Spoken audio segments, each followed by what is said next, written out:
7 फल हैं फुलेरा। कितने फल हैं? 7। ध्यान दीजिएगा। पहला,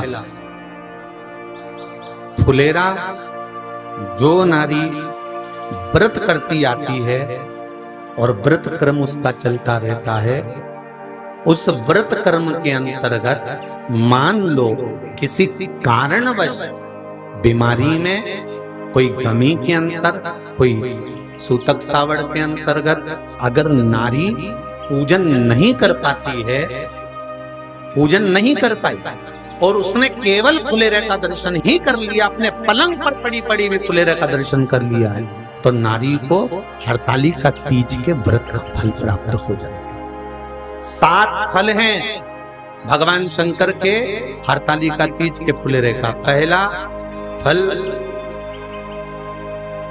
व्रत का मूल। दूसरा,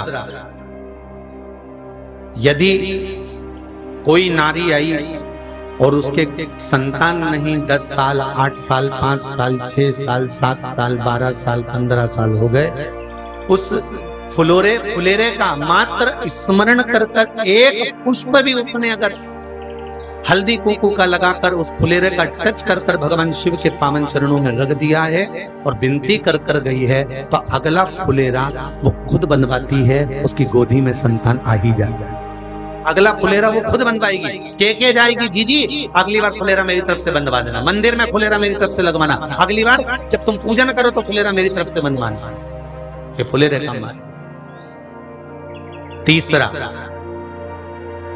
महाराज हम कोई दान, गौदान, हरतालिका तीज की किताब है आपके यहाँ, जो लोग पढ़ते होंगे हरतालिका तीज की किताब, उसमें लिखा है ब्राह्मण देव को ये दान देना है, ऐसा दान देना है। अब कोई गरीब है, कोई साधारण है, नहीं है किसी की कैपेसिटी, नहीं दे सकता, तो क्या होता है? तो कहा हम गौदान नहीं कर पाते, हम स्वर्ण दान नहीं कर पाते, हम वस्त्र दान नहीं कर पाते, हम मुद्रा दान नहीं कर पाते, हम अन्न दान नहीं कर पाते। हम ये सारे दान अगर नहीं भी कर पाते हैं तो शिव महापुराण की कथा कहती है तीसरा फल फुलेरे का है कि मात्र फुलेरे का दर्शन स्पर्श कर लेने से सारे दानों का पुण्य फल प्राप्त हो जाता है। ये तीसरा फल फुलेरे।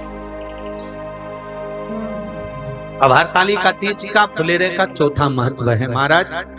चतुर्थ महत्व हरतालिका तीज के फुलेरे का है, जो कुंवारी कन्या हरतालिका व्रत करती है, पहली बार जो हरतालिका तीज का व्रत करती हैं या हरतालिका तीज का उद्यापन कर देती हैं, या किसी कारणवश शरीर ऐसा नहीं रहा कि बिना पानी के नहीं रह सकती, तो 2 बूंद अगर उन्होंने पानी भी पी लिया है या कोई कारणवश एक कुछ गलती हो भी गई है, तो मात्र फुलेरे का दर्शन कर लेने से वो गलती शंकर स्वीकार कर कर उसको क्षमा कर देते हैं। ये चतुर्थ भाव के अंदर।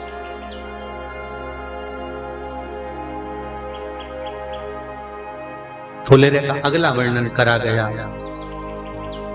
महाराज शिव तत्व की ओर, शंकर भगवान की ओर। हम ना काशी जा सकते हैं, हम ना सोमनाथ जा सकते हैं, हम ना किसी स्थान पर जाकर एकांत में भगवान शंकर का स्मरण कर सकते हैं। मान लो हमें एकांत में बैठकर शिव की भक्ति करना है, किसी मंदिर में किसी देवालय में जाकर भक्ति करना है, तो फुलेरे का मात्र दर्शन करने से, पूजन स्मरण करने से उस भक्ति का फल भी हमारे खाते में आ जाता है। और फिर अगला आखिरी का जो वर्णन किया गया है वो कहा गया कि पार्वती मैया गुफा में जाकर भगवान का भजन करती थी, शिव का स्मरण करती थी और फिर अपनी सहेलियों के साथ बैठकर शंकर का स्मरण करा, जिसका फल पार्वती को मिला। तो कहा हम ना किसी गुफा में प्रवेश कर सकते हैं, ना हम किसी गुफा में या जंगल में जा सकते हैं। इस फुलेरे के नीचे शंकर भगवान की जब अर्चना करते हैं, आराधना करते हैं, हरतालिका तीज के दिन फुलेरे के नीचे हम भगवान शिव की पूजन करते हैं, तो हमारा वन में किया गया भजन का फल ही हमको प्राप्त हो जाता है। ऐसे फुलेरे का